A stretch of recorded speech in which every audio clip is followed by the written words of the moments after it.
there, this is Sandra, and I am a newbie when it comes to woodworking, and especially, well, not especially, in general, but with crown molding. I have figured it out, and I am going to share with you a couple of little tips that I think might really help you. You might want to call this crown molding for dummies, because some of this stuff was so oblivious to me, even from the get-go. When you buy crown molding, the more decorative part is always the bottom. So I didn't even know that. So when you put it up, that pretty little jagged design, closer, intricate part is at the bottom, and this part is at the top. And it goes up in a 45-degree angle. However, when you're cutting it, you need to have some kind of a saw. So I bought myself, for Mother's Day, a miter saw. The bigger the saw part, the little bit easier and more control you'll have. But I got a 12-inch one, but it would work also with one of the smaller 10 or I believe it's 8-inch saws.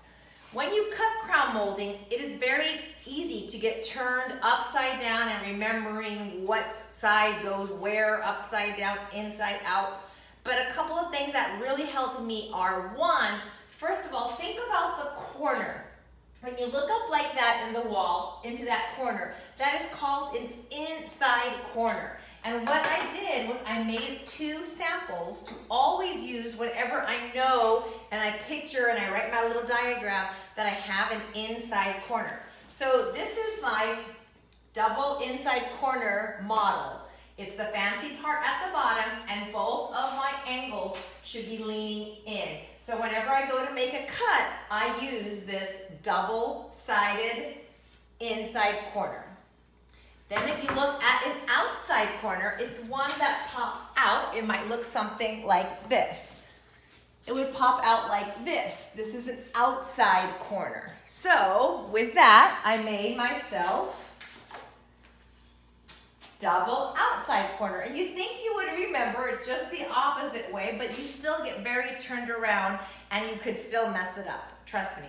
So when you're measuring though, it's very important to measure first from a straight side, because when I try to measure from this side, and when you are measuring, you always measure from the intricate decorative bottom part of the crown molding. So if you look at this piece, you might think, okay, this is the bottom right here, but there's actually a little lip that's hanging out, which causes you to be off, and it will leave a little gap if you try to measure from here.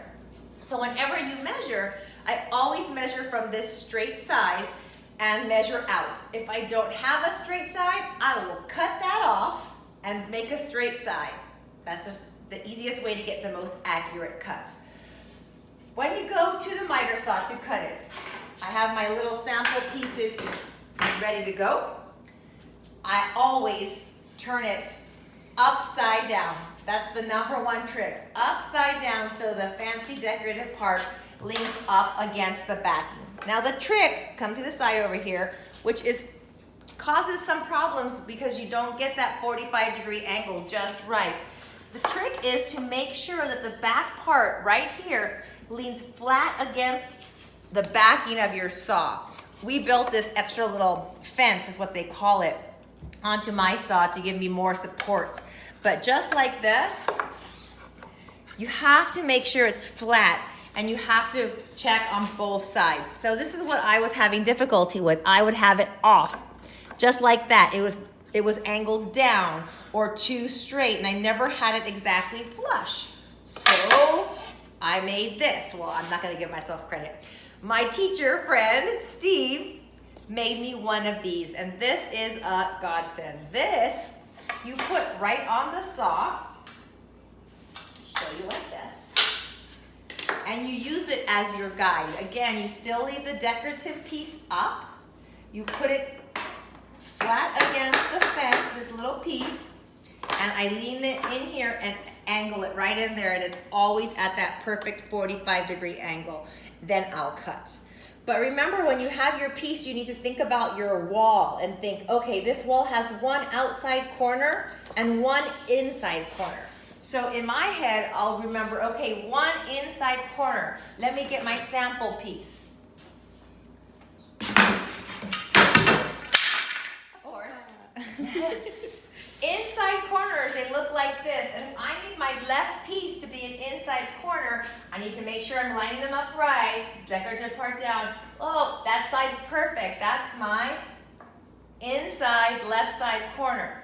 If I want my right side though, because let's say the wall has an inside corner over here, but then comes out this way, you're gonna have an outside corner, then you get the other mold, the other sample piece, and this says double outside corner. So I want my right side to be an outside corner, so I would line it up the same way, just like that, and then I would know, okay, this side, I need to cut this way. But when I get to my saw, I don't just put it in straight like that. Remember what I told you? You have to turn it upside down.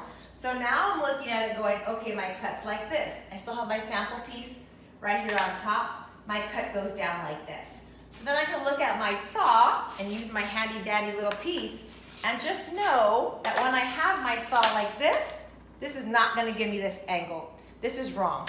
I'll have to move it over. So I would move it over to the 45-degree angle on the other side and then lock it in place. I would move my little jig or mold. I would double check one last time. This is the side I'm working on. I want it to be I want it to be an outside corner on this side. So my cut has to be this way. Looking at my saw, its blade is this way. It's gonna cut it perfectly that way. Then I'll remove my sample piece, use my little jig, they call this, put the wood in there, make sure this is pressed up against the wall, hold this, measured, right? You measured it, and then you have your mark and you're good to go. It's not plugged in, so I'm not gonna actually show you. But then you would have your mark ready to go. So those are my tips for you. Know that you always measure from the decorative side. Know that it's easiest and most accurate to cut from a straight edge. Make 2 samples. Double inside corners so you know what inside corners should look like. And double outside corners. Oops, see? This way, double outside corners. And then remember, if you have one of each, you just need to get the piece you're using, line it up with it, and say, okay, decorative in the bottom, but I'm needing this side to be an inside corner. I'm gonna cut it this way. And use your saw to move it left to right to help you figure that out. Remembering that when you put the wood down, flip it so that the decorative part is up on top. Goodness gracious. Well, that's how I figured it out. These 2 little model pieces were my secret. As well. Steve. Hi, and Steve, yes, my master trainer friend Steve. And this little jig or guide that holds my piece right in place instead of me having just to press it on. So I've become quite the crown molding expert, and I'm feeling pretty proud. If you have any questions, let me know. If you want to borrow my little model to make one of these, I have it in wood. I will let you borrow this to make one, but you cannot have my plastic one. It's too precious to me. And then you can take a look at these, and you can use a scrap piece of mine, and I can even make you a little one that you could take to practice. So there you have it.